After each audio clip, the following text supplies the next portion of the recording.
Letter કાંડનો રેલો ફરી એકવાર આજે ગાંધીનગર પહોંચ્યો છે। પહેલા જોયું હતું કે આપણે પાયલ ગોટી, તેમના વકીલ આનંદ યાજ્ઞિક અને કોંગ્રેસનું કેટલુંક ડેલિગેશન ગાંધીનગર પહોંચ્યું હતું અને પછી એ જ દિવસે ડીજીપીએ તપાસ નિર્લિપ્ત રાયજીને સોંપી હતી અને આજે હવે ફરી એકવાર જે આ કેસના બીજા 3 આરોપી છે એ ત્રણે 3 આરોપી આજે ગાંધીનગર પહોંચ્યા હતા। તેમની પાસે કેટલીક પેનડ્રાઇવ્સ હતી, કેટલાક ડોક્યુમેન્ટ હતા।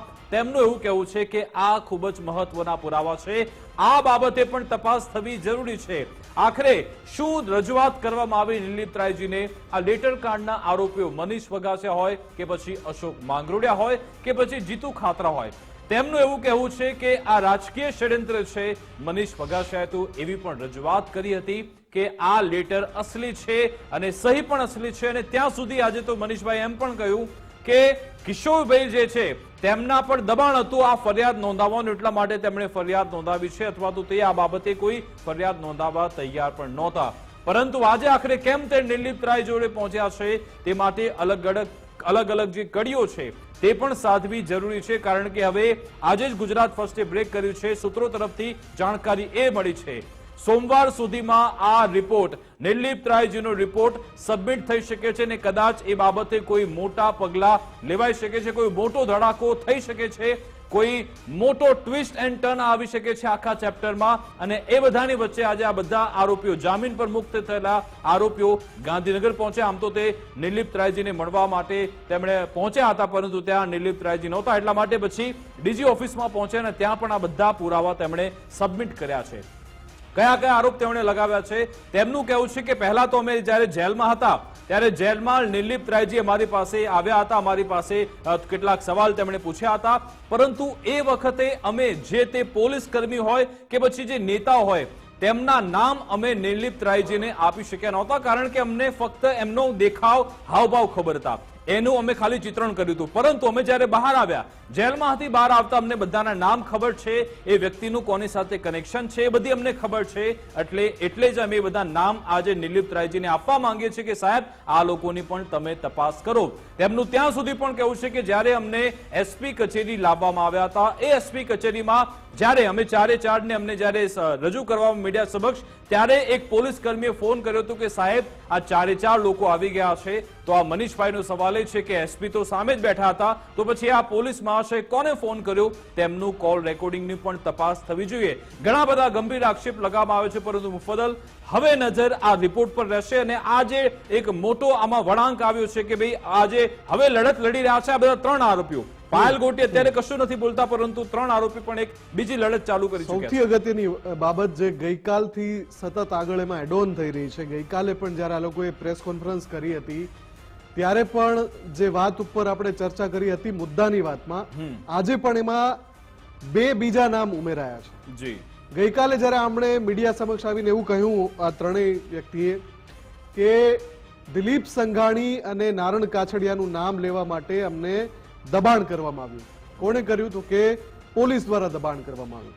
હવે આની અંદર બાવકુ ઉધાડ અને હિરેન હિરપરા આ બીજા 2 નામ પણ એડ થયા। આ 4 નામ આજે ફરીથી એમણે જણાવ્યા છે અને મને લાગે છે કે જ્યારે ગાંધીનગર ગયા છે તો કદાચ ત્યાં પણ એમણે આ 4 નામ લીધા હશે કે પોલીસે અમને આ 4 નેતાઓના નામ લેવાનું દબાણ કર્યું કે ભાઈ એમણે જે આ લેટર લખ્યો છે અથવા તો આ લેટરનો જે કથિત કાંડ થયો છે એ કયા નેતાના આદેશના આધારે થયો છે, એના નામ તમે આપો ને, નામ આ આપો। અથવા એમને એવો સવાલ પૂછવામાં આવ્યો કે શું તમને આ નેતાએ કે આ નેતાએ આ કામ કરવાનું કહ્યું હતું? આવા નામ પોલીસ તરફથી લેવામાં આવ્યા એવો આરોપ આ ત્રણેય વ્યક્તિ કરી રહ્યા છે। એટલે પહેલા તો એમની જે આજની ગાંધીનગરમાં જ્યારે ગયા ત્યારે શું પ્રતિક્રિયા છે પહેલા એ સાંભળી લઈએ। અમને ઘરે લેવા કોણ આવ્યા હતા? પોલીસ અધિકારી। અમને અમારું સરઘસ કાઢ્યું ત્યારે કોણ કોણ પોલીસ અધિકારીઓ હતા સાથે અને કોણ રાજકીય માણસો હતા, કોના પીએ હતા। અને જ્યારે અમને એલસીબી ઓફિસમાં માર મારવામાં આવેલો ત્યારે એસપી સાહેબ અને તેમની હાજરીમાં કોણ કોણ પોલીસ કર્મીઓ હતા ત્યારે અમને ઓળખી શક્યા નહોતા, કે અમને કોઈ ખબર નહોતી કે આ કોણ પોલીસ કર્મીઓ છે।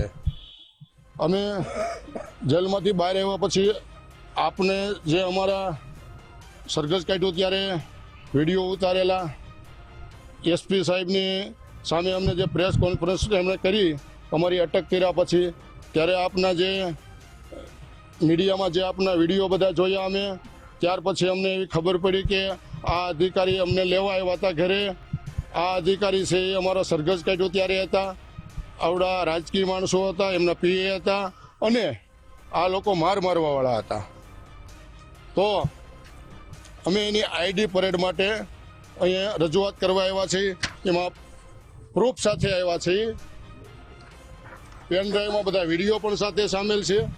અને અમે દિલીપરાય સાહેબ હતા નહીં તો એમની ઓફિસમાં નકલ આપેલી છે. સરપંચ અને જેલમાં જાઉં એટલે મારું સરપંચ પદું નાશ થાય, મને સસ્પેન્ડ કરે, એને માટે સંપૂર્ણ મને અંદર દોરવામાં આવ્યો હતો.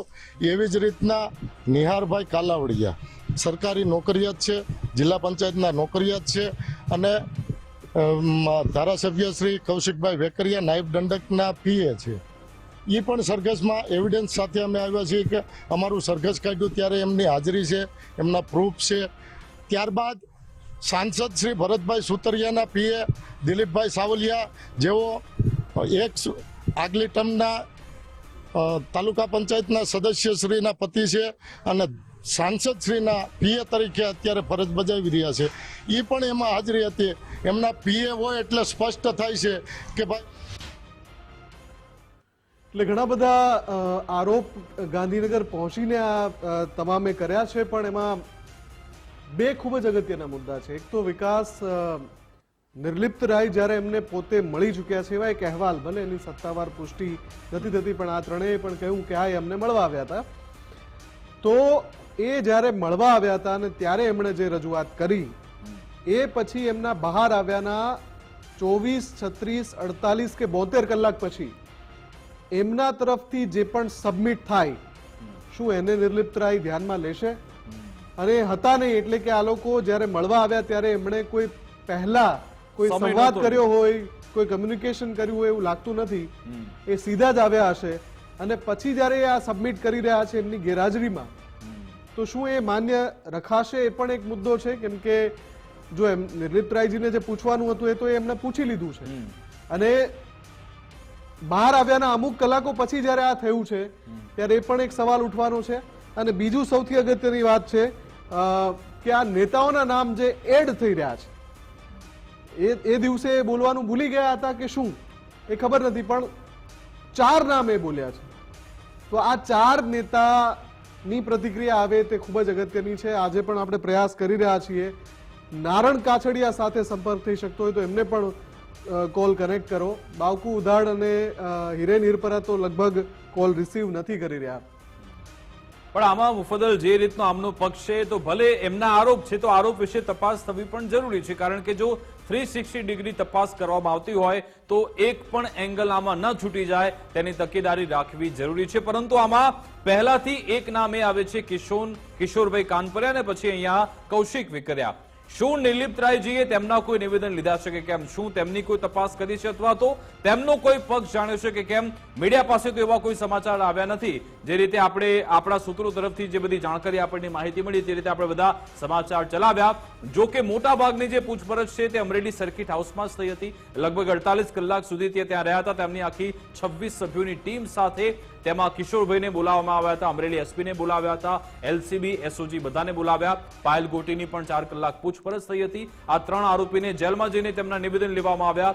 પરંતુ શું કૌશિક વેકરિયા તેમની તપાસ થવી જોઈએ કે નહીં? ચોક્કસથી થવી જોઈએ, કારણ કે પહેલા દિવસથી તેમનું નામ આમાં આવી રહ્યું છે અને વિપક્ષની પણ એમાં એ માંગ થઈ રહી છે. અને આ લોકો પણ હવે તો પુરાવા સાથે આવ્યા છે કે આ તમામ લોકોનું જોડાણ, સીધું જ કનેક્શન કૌશિક વેકરિયા સાથે છે. તો તેમની તપાસ કેમ ન થવી જોઈએ? જો પછી તપાસ છૂટી જાય અથવા તો એ બિંદુ કદાચ તેને ઉખેડવામાં ના આવે, તપાસવામાં ના આવે, તો કદાચ રિપોર્ટ અલગ પણ આવી શકે છે. હવે નજર રિપોર્ટ પર છે કે રિપોર્ટ ક્યારે બહાર આવશે, અથવા તો ખરો રિપોર્ટ બહાર આવશે કે કેમ? કે પછી સીધી જે રીતે 3 પોલીસ કર્મી અમરેલી એસપીએ સસ્પેન્ડ કરી નાખ્યા, તો પછી હવે આ કેસમાં કોઈ સસ્પેન્ડ થશે કે કેમ? કે પછી પૂર્વ સાંસદ નારણ કાછડિયા જોડાઈ ગયા છે. નારણભાઈ, ગઈકાલે પણ અમે આપને સંપર્ક કરવાની કોશિશ કરી હતી, આપ બહાર હતા, વ્યસ્ત હતા. હાજી. હવે આખા મામલામાં આ જે ત્રણેય વ્યક્તિ મનીષ વઘાસિયા સહિત ત્રણેય વ્યક્તિ ગાંધીનગર પહોંચ્યા છે અને એમણે એવું કહ્યું છે કે પોલીસ તરફથી દબાણ કરવામાં આવ્યું કે ભાઈ દિલીપભાઈ કે નારણ કાછડિયા આમાંથી કોણે તમને કીધું હતું, એનું નામ લઈ લો, એ પ્રકારના એમના આરોપ છે. આ અંગે આપની શું પ્રતિક્રિયા છે? અમારી પ્રતિક્રિયા એટલી જ છે કે ભાઈ એ લોકોએ કીધું જે અત્યારે બહાર નીકળ્યા છે એમને કીધું કે પોલીસે અમારી ઉપર પ્રેશર કર્યું, તો હવે એ તો એમને પોલીસને પૂછવાની કે ભાઈ તમારે તો કઈ કહેવાનું હોય નહીં, અથવા તો પોલીસને કોઈ કીધું છે, બરાબર છે, તો પોલીસને કોઈ કીધું છે અથવા તો પોલીસને કઈ રાગવે છે તો આ પર પ્રેશર કર્યું છે, એટલે એ તો પોલીસ જ બતાવી શકે. પણ નારણભાઈ, આપનું નામ લેવામાં આવ્યું તો એ કોણ દોરી સંચાર કરી રહ્યું હોઈ શકે, આપને શું લાગે છે? પણ અમારું નામ, મારું કે દિલીપભાઈ નું કે અન્ય કોઈ 7 લોકોના નામ બાવકુભાઈ નું નામ લીધું છે. હા, અને એવા 7 લોકોના નામ લીધા, તો એ તો એને કોઈ એમને દોરી સંચાર આપ્યો હશે એ તો પોલીસ જ બતાવી શકે, અમે તો કઈ બતાવી ના શકીએ. તમારા તરફથી કોઈ આ ઘટનાને લઈને અથવા તો આ જે આરોપ થયો છે એને લઈને તમે ક્યાંય મીડિયા સમક્ષ કોઈ વાત રજૂ કરવાના છો ખરા? ના, અમારે કઈ કરવાનું હોય ને, અમારે જો જે ફરિયાદી જે અત્યારે તોમતદારો હતા એ બહાર આવ્યા, બરોબર છે, એ પોતે જ હવે કહે છે કે ભાઈ અમને પોલીસે આવી રીતે પ્રેશર કર્યું કે આટલા નામ તમે આપો, એટલે પછી અમારે ક્યાં પછી કઈ કહેવાનું થયું? એમને પોતે ચોખવટ કરી દીધી છે અને હવે તો પોલીસને જ ખુલાસો કરવો પડે. બસ એટલે નવાઈની વાત જ છે કે આ લોકો આરોપ લગાવ્યો તમારા બધા નામ સાથે, પોલીસનું હજુ સુધી આ મામલે કોઈ નિવેદન નથી આવ્યું કે પછી આ નિવેદનને પણ વખોડતા નથી કે આ લોકો ખોટું બોલી રહ્યા છે? તમે સમજો છો કે આ નિવેદન તો પોલીસ જ આપી શકે. હા, પછી તો પોલીસ જ આપી, તો અમે કઈ આપી શકીએ? અમે સાહેબ દિલીપભાઈ સંઘાણીનો પણ સંપર્ક કર્યો તો દિલીપભાઈ એમ કહ્યું કે પોલીસનું નિવેદન આવશે પછી હું ચોક્કસથી આ બાબતે બોલીશ. આ પર પોલીસનું નિવેદન આવે પછી તમે આપી શકીએ ને, કારણ કે એ પહેલા તો જો જે કઈ ઉભું છું છે એ પોલીસ આગળથી ઉભું છું છે, તો અથવા તો પોલીસને કોઈ કીધું છે અથવા તો જે કઈ હોય પોલીસ જ જવાબ આપી શકે. એટલે નારણભાઈ, આ સંદર્ભમાં દિલીપભાઈ સાથે આપને કોઈ ચર્ચા થઈ છે? નહીં, કોઈ ચર્ચા નહીં. અચ્છા, માની લો કદાચ આ મનીષભાઈ કે અશોકભાઈ એમણે તમારું નામ આપી દીધું હોત કે ભાઈ હા મને તો નારણભાઈ કાછડિયા જ કહ્યું હતું કે ભાઈ લેટર લખવાનું છે, તમારી તો બાજુમાં ઓફિસ પણ ત્યાં આવેલી છે, તો આ તો જોરદાર પછી મોટો આક્ષેપ થઈ જાત અને આમાં પછી તમારું નામ પણ આમાં અંદર આવી જાત. એમાં તો પછી આધાર પુરાવા રજૂ કરવા પડે ને, એમાં કઈ એમનો પ્રભાવ આજે હું એમ કહું હું ફલાણા નામ તો આપી દઉં તો એમ થોડું ચાલે? એમાં બધા આધાર પુરાવા રજૂ કરવા પડે, તો આગળ ગમે એ માણસ ગમે એને તોમતદાર બનાવી દે, ગમે એને ગુનેગાર બનાવી દે, એવી રીતે થોડું ચાલે. જી, તમને વિશ્વાસ છે કે આ રીતે પોલીસ, તમને એવું લાગી રહ્યું છે કે પોલીસે આવું કર્યું છે? તમને એવું લાગે છે કે ભાઈ આ લોકો ખોટું બોલી રહ્યા છે, મનીષભાઈ અશોકભાઈ ખોટા નિવેદન આપે છે? ના, ખોટું તો કોઈ નિવેદન શા માટે આપે? ખોટા નિવેદન આપવાનું કારણ શું છે? એવું પોતે એવું બોલે છે કે મને આટલો માર્યો, 2 જણાએ હાથ પકડીને લાંબા કરાવ્યા, મને પટ્ટે માર્યો, મને નામ બોલાવવા માટે ટોર્ચિંગ કર્યું, બહુ માર્યો, એસપી ની હાજરીમાં મને માર્યો, મને એલસીબી ના પીએસએ પટેલે પણ માર્યો. એટલે એ મારો કે આટલો મારે છતાં એ ખોટા નામ બોલાવવા માટે આવું બધું કરે એ તો શક્ય જ નથી ને, એટલે એ તો પોલીસે જવાબ આપી શકે કે આ માટે જોયું. તો આ તો ખૂબ જ સંગીન મુદ્દો થઈ જાય. તમે કહી રહ્યા છો એ લોકો સાચું કહી રહ્યા છે, પોલીસ જો આવી રીતે દબાણ કરતી હોય તો પછી તમારે મોવડી મંડળમાં ઉપર રજૂઆત કરવી પડે કે આ શું ચાલી રહ્યું છે કે પોલીસ અમારા નામ બોલાવડાવે છે આરોપીઓને સામે. નહીં, મારી વાત તમે સાંભળો, આ તો સ્વાભાવિક છે કે કોઈ પણ વ્યક્તિ નું જબરજસ્તીથી નામ લેવડાવવું એ તો ભયંકર ગુનો છે, અને ત્યાંથી કેવી રીતે ઉભું હોય તો તમારે મીડિયા વાળાએ જ કરવું પડે કે શું આનું કરવાનું એમ. બિલકુલ. શું બિલકુલ આભાર અમારી સાથે જોડાવા બદલ, વાતચીત કરવા બદલ. તો નારણભાઈ કાછડિયા પણ પોતે માને છે કે આ લોકો સાચું કહી રહ્યા છે, પરંતુ તે હવે પોલીસની પ્રતિક્રિયાની રાહ જોઈ રહ્યા છે, પોલીસે નિવેદન આપવું જરૂરી છે. નારણ કાછડિયા સીધા કહી રહ્યા છે કે કોઈ વ્યક્તિને આવી રીતે મારવામાં આવ્યો ને એમને આવી રીતે અમારા નામથી દબાણ કરવામાં આવ્યું. આ અંગે હવે નારણ કાછડિયા સીધી રીતે કહી રહ્યા છે કે પોલીસે હવે આ મામલે ખુલાસો કરવો જોઈએ. દિલીપ સંઘાણી અગાઉ કહી ચુક્યા છે કે હું બોલીશ, અને નારણ કાછડિયાએ પણ એ જ વાતમાં સૂર પુરાવ્યો છે કે પોલીસની પ્રતિક્રિયા આવે પછી અમે આ મામલે બોલવાના છીએ. એટલે કે આ મુદ્દો હવે ખૂબ જ સંગીન બની રહ્યો છે, કેમ કે ખૂબ મોટા નેતા અમરેલી ભાજપના, અને આમ જોવા જઈએ તો પૂર્વ સાંસદ, પૂર્વ કૃષિ મંત્રી, આવા જે મોટા નેતા છે, આટલું મોટું કદ છે જેમનું, દિલીપ સંઘાણી કે પછી નારણ કાછડિયા કે પછી બાવકુ ઉગાડ હોય કે પછી હિરેન હિરપરા હોય, આ બધાના નામ લેવાયા છે. અને જે રીતે નારણભાઈ અત્યારે કહી રહ્યા હતા કે અમે ઈચ્છીએ છીએ કે આમાં જે સત્ય છે તે સામે આવે, અને જે રીતે આ લોકો આરોપ કરી રહ્યા છે, તો આમાં તપાસ- પણ જો હું તમને બે જૂથ બતાવી દઉં કે જે મનીષભાઈએ જે નામ આપ્યા એ સામેવાળા જૂથના હતા, એટલે કે દિલીપભાઈ હોય કે પછી નારણભાઈ કાછડિયા હોય, બાવકુ ઉંદાડ હોય, અને સાથે સાથે જે સામે પક્ષે નામ આવી રહ્યા છે, જે આ લોકોએ આરોપ લગાવ્યા કે ભાઈ કૌશિક વેકરિયાના તમામ લોકો ફરી રહ્યા છે, ભરત સુતરિયાના પીએ પણ આમાં હતા, આ જે બીજા વ્યક્તિઓ છે બધા મહેશ કસવાલા સાથે જોડાયેલા છે. એટલે આમાં પણ ક્યાંક જો આપણે એક બળ આવ્યું જોઈએ તો ભાજપ વર્સિસ ભાજપનો એક ખેલ ચોક્કસથી આમાં જોવા મળી રહ્યો છે. હવે ખેલ કોણ જીતે છે, સત્ય ક્યારે બહાર આવે છે, ક્યારે મનોમંથન થશે ને પછી એ સત્ય બહાર આવશે, એ રિપોર્ટ બાદ આપણને જાણવા મળશે. ને પછી કદાચ મને એવું લાગે છે કે રિપોર્ટ પર પણ હવે સવાલ ઉઠશે, અથવા તો તેના પર પણ રાજનીતિ થશે કે આમાં તો તમે મામલો દબાવી દીધો છે, અથવા તો આમાં ખોટું તમે તારણ કાઢ્યું છે. પરંતુ અમને વિશ્વાસ છે નિર્લિપ્ત રાયજી પર, તે શું રિપોર્ટ આપે છે તેના પર નજર રહેશે. આગળ વધીએ બીજા મહત્વના મુદ્દા પર.